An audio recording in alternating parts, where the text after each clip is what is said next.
C'est une consultation qui a été conçue entre la Fondation Brazzaville et le cabinet de Madame Bazaïba, avec lequel nous avons travaillé. Donc c'est une équipe à la fois Fondation Brazzaville et ministère de l'Environnement et du Développement durable qui a conduit cette enquête, cette consultation pendant les 2 jours.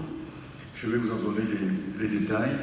Vous verrez qu'il y a des éléments intéressants qui, nous l'espérons, pourra aider à renforcer le plaidoyer africain à la COP27, mais aussi à renforcer l'agenda africain à la COP.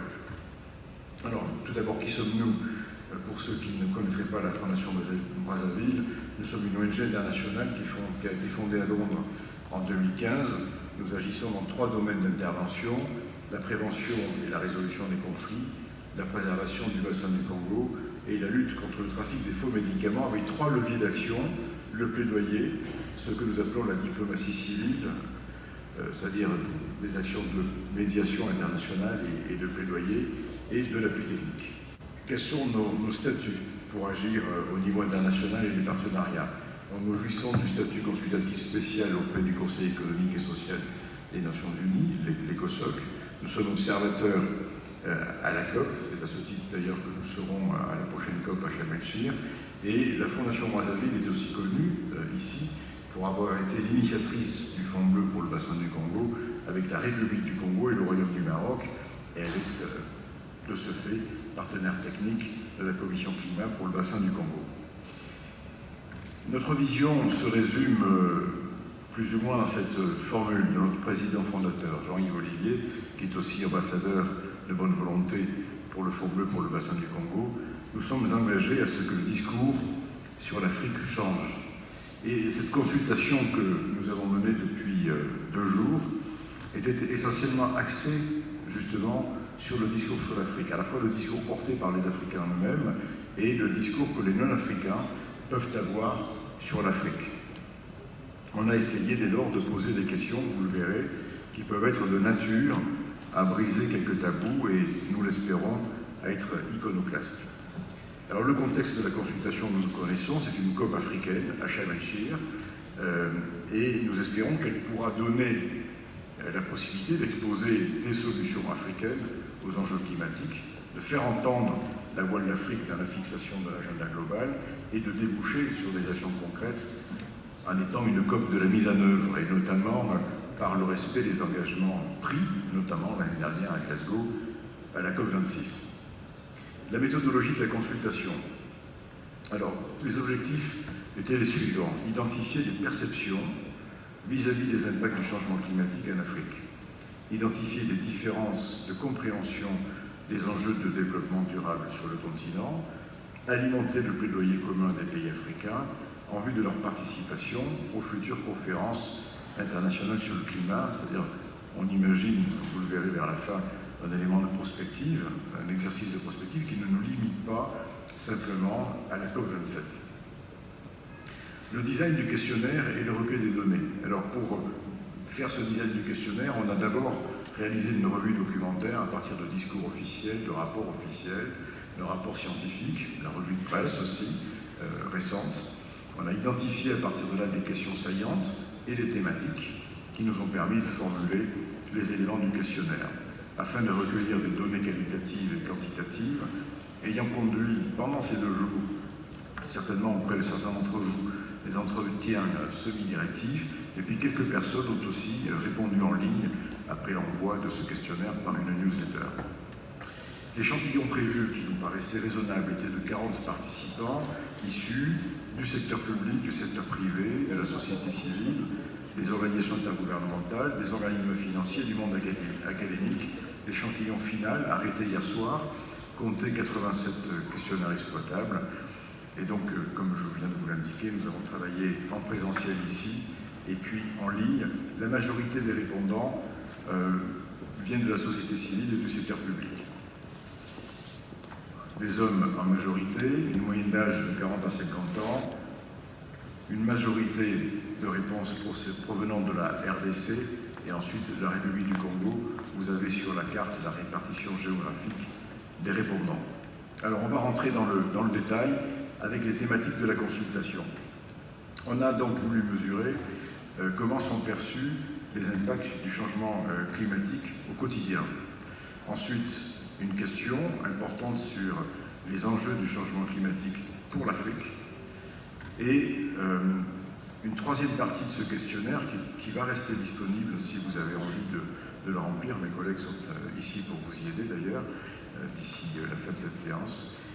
Les réponses de l'Afrique aux enjeux planétaires du changement climatique. Vous allez le voir, il y a des réponses ici extrêmement intéressantes sur la manière dont on peut répondre d'un point de vue africain ou non africain. Et enfin, un questionnement sur une nouvelle approche du développement. Alors, première partie du questionnaire, les impacts du changement climatique au quotidien. Ici, on voit avec ce graphe que finalement, parmi la liste qui avait été proposée aux répondants, c'est la question du dérèglement des saisons qui est venue en tête des problématiques identifiées par les répondants. Donc le dérèglement des saisons est très important pour un tiers des répondants et le plus important en moyenne pondérée. Nous nous posons la question de la corrélation possible avec les questions liées à l'agriculture et à la sécurité alimentaire. D'ailleurs, les présentations précédentes ont été extrêmement intéressantes de ce point de vue. Donc, prédominance de la question du dérèglement des saisons et de son impact sur la production agricole. Ensuite, nous avons voulu comprendre quelles étaient les thématiques prioritaires. Et pour cela, nous avons listé les thématiques qui sont à l'ordre du jour de la COP. Et on voulait savoir si ce sont bien les thématiques qui intéressent les personnes qui sont ici. Et donc là, c'est extrêmement intéressant. On voit que sur l'ensemble des représentants des différentes organisations que nous avons questionnées, la question de la finance climat revient toujours en tête. C'est celle qui paraît la plus importante. Et on va voir que dans les autres parties du questionnaire, c'est une question bien évidemment récurrente, et vous avez pu constater qu'elle était récurrente dans tous les débats depuis lundi. Et ce n'est pas la première fois. Alors, deuxième partie du questionnaire, les enjeux du changement climatique pour l'Afrique. Ici, donc, on a voulu mesurer aussi quelles étaient les thématiques prioritaires. Et on voit venir l'énergie en premier, l'eau, l'agriculture et la sécurité alimentaire, à nouveau la question de l'accès au financement, et puis, on va en reparler, la question du renforcement des compétences, qui paraît être à la fois un sous-jacent à tout ce qui peut être fait sur les questions climatiques et un prérequis aussi indispensable, on le verra plus tard, notamment sur la question de la bancabilité des projets, du montage du projet, de la bancabilité des projets. Mais ici, on a l'impression de voir un chemin, en fait, assez logique avec cette classification hiérarchique, l'énergie, l'eau, l'agriculture et la sécurité alimentaire, qui montre bien que, par exemple, l'électricité reste, ou l'hydraulique en général, reste une question primordiale et un enjeu primordial de développement. On a ensuite posé la question suivante. En termes de financement de la transition climatique, quels sont les enjeux posés à l'Afrique? Donc les répondants pouvaient cocher autant de cases qu'ils le souhaitaient, et c'est extrêmement intéressant de voir ici arriver en tête l'absence de valorisation de l'impact positif des forêts. Ensuite, la faiblesse de l'engagement du secteur privé, l'absence d'un marché mondial du carbone véritablement organisé, et les questions qui tournent autour de la transition vers l'économie verte et l'économie bleue, si tant est aussi que nous les explicitions, et nous verrons à la fin de mon intervention que nous avons aussi essayé de différencier les notions de développement, de croissance et de progrès. Et donc là, il est évident que la question de l'économie verte et bleue doit être corrélée aussi à la question de cette différenciation entre développement, croissance et progrès. Troisième partie du questionnaire, les réponses de l'Afrique aux enjeux planétaires du changement climatique. C'est certainement la partie la plus intéressante, parce qu'elle nous permet, et notamment quand on approfondira cette consultation, de voir la différence de perception entre les Africains et les non-Africains sur la capacité de l'Afrique à répondre aux enjeux climatiques au niveau planétaire. Donc, une des premières questions que nous avons posées est la suivante. Selon vous, dans quel domaine l'Afrique a déjà mis en place des solutions innovantes pour faire face au changement climatique qui pourraient être déployés plus largement au niveau planétaire? J'imagine que tous les experts comme vous êtes allaient être intéressés par ces réponses, et notamment pour la nature même des projets que vous portez. On voit que la question de la biodiversité, la protection de la biodiversité arrive en tête. Je vous rappelle qu'une grosse majorité de répondants étaient de la RDC.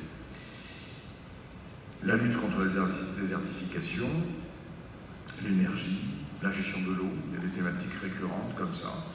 Mais on voit qu'il y a donc des domaines comme l'innovation technologique, par exemple, qui a recueilli un faible pourcentage de réponses dans cette classification. Et je vais y revenir ensuite sur cette question-là, parce que dans notre réflexion, nous pensons qu'il y a certainement une face cachée de la question de l'innovation technologique en Afrique, peut-être non perçue correctement par les Africains, et encore plus dramatiquement par les non-Africains. Autre question que nous avons posée, quels sont selon vous les freins au déploiement de réponses africaines aux enjeux planétaires du changement climatique? Donc c'est là où on a essayé d'être le plus iconoclaste et essayer finalement de lever quelques tabous. Vous voyez les questions qui sont posées. Méconnaissance des savoirs, des connaissances, des compétences de l'Afrique. Sous-valorisation des apports de l'Afrique. Place accordée à l'Afrique dans le processus des négociations multilatérales. Manque de financement pour valoriser et développer les savoirs, les connaissances et les compétences africaines. Manque de compétences africaines pour faire valoir les savoirs, les connaissances et les compétences africaines. Et ici, donc, c'est très intéressant de voir que vient en tête le manque de financement pour valoriser et développer les savoirs, les connaissances et les compétences africaines. Ensuite, la place accordée à l'Afrique dans le processus des négociations multilatérales. Et, du point de vue des répondants, toujours, la sous-valorisation des apports de l'Afrique. Donc, quand nous avons construit ce questionnaire, je vous rappelle que nous sommes partis notamment d'une revue documentaire. Il a été extrêmement important pour nous de se placer, bien évidemment, du point de vue africain, pour essayer de comprendre quelles sont ces perceptions. Et il faudra certainement arriver à creuser cette question dans une consultation beaucoup plus large pour comprendre pourquoi, parfois du point de vue africain, mais surtout du point de vue non africain, il est pensé qu'il n'y a pas peu de réponses de l'Afrique aux enjeux planétaires du changement climatique.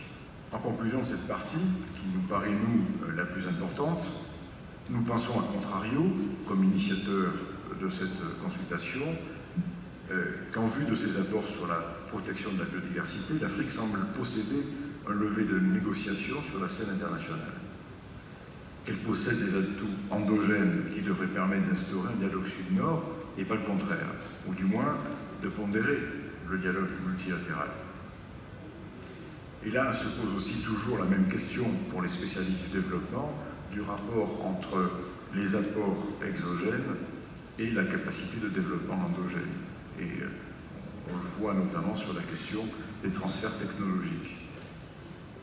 Enfin, le manque de financement pour développer les compétences semble être le frein principal au déploiement de solutions africaines. Et ça, c'est à la fois exprimé par les Africains et les non-Africains dans la consultation que nous avons menée depuis 2 jours. Dans la construction de ce questionnaire, nous avons voulu aussi faire une œuvre de conscientisation. Et je me permets, comme étant par ailleurs un spécialiste de la sociologie du développement, je ne suis pas simplement directeur général de la Fondation Brazzaville, d'employer ce mot de conscientisation. Tous ceux qui font du travail en développement social connaissent cette problématique qu'il n'y a pas de développement sans prise de conscience de cette nécessité du développement. Et la plupart des gens qui se forment comme agents de développement, agents sociaux, passent par ces épreuves. Donc du coup, nous avons voulu, par un phénomène entonnoir, amener les répondants à se questionner sur ce que pourrait être une nouvelle approche du développement. Et on a essayé de différencier par ce questionnaire, c'est une question fermée ici, la différence entre les notions de développement, de croissance et de progrès. Et c'est extrêmement intéressant de voir qu'ici, 41% des répondants ont dit qu'ils souhaitaient s'engager vers un nouveau mode de développement plus durable pour l'humanité, que 30%, un tiers, souhaitent que le monde s'engage vers une voie de progrès commun et partagé, et finalement, un peu moins de 30% de répondants qui ont considéré qu'il fallait chercher les conditions d'une croissance verte inclusive pour tous. Ça, c'est extrêmement intéressant, parce que forcément, la question de ce développement africain va se poser aussi par rapport à la croissance, notamment économique, sociale, et de savoir s'il y a une alternative qui peut s'engager sur la thématique de la croissance verte ou de la croissance bleue sous les thématiques de l'économie verte et de l'économie bleue. On sait que certaines grandes organisations intergouvernementales comme l'OCDE travaillent depuis plus de 10 ans, par exemple, sur la thématique de la croissance verte. Donc peut-elle être applicable ou pas ici sur le continent et comment? Mais ces réponses sont extrêmement intéressantes de ce point de vue. En fait, en conclusion de cette partie-là, on s'est rendu compte, donc effectivement, que la notion de croissance économique, même verte, ne fait pas partie de la vision qui a été partagée par les répondants. Et donc, en quelque sorte, on souhaiterait renvoyer cette question à une prochaine consultation pour essayer de comprendre quels sont les leviers possibles en termes de développement. Alors, une fois cette consultation réalisée, qui est d'une certaine manière une pré-enquête, avec la méthodologie d'une pré-enquête pour établir un état des lieux, nous nous posons la question d'approfondir cette consultation et la prochaine étape se fera à la COP27 où nous serons présents en tant qu'ONG observateurs. Première question pour nous, et que nous souhaiterions partager avec vous, changer le discours sur l'Afrique, comment? Je vous ai mis, à titre d'exemple ici, vous le trouverez sur Internet, un extrait du discours sur l'Afrique de Victor Hugo. Ce grand auteur français qui, le 18 mai 1879, prononçait ce discours pour célébrer l'abolition de l'esclavage. Mais ce jour-là, il disait aussi à ceux qui l'écoutaient, versez votre trop-plein dans cette Afrique, où du même coup résolvez vos questions sociales, changez vos prolétaires en propriétaires, allez, faites des routes, faites des ponts, faites des villes, croissez, cultivez, colonisez, multipliez, et que sur cette terre de plus en plus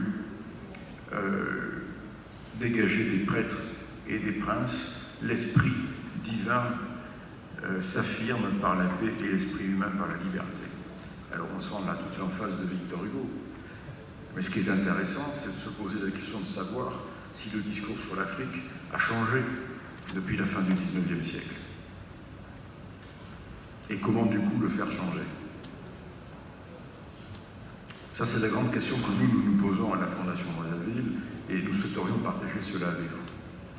Et il nous semble que cela passe par la revalorisation des apports de l'Afrique dans le champ des savoirs, des connaissances et des compétences, qui passe notamment par la valorisation scientifique qu'on peut insérer dans le plaidoyer.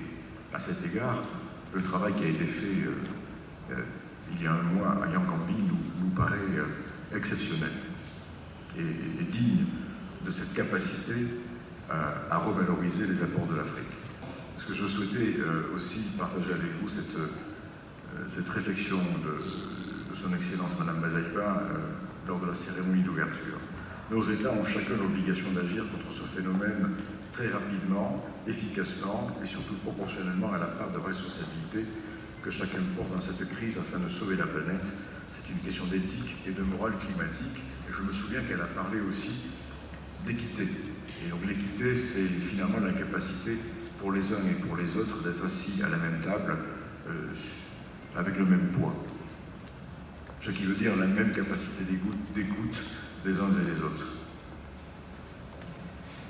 Donc deuxième question qui nous paraît importante pour la suite de la consultation dans un mois, renforcer l'agenda africain, comment?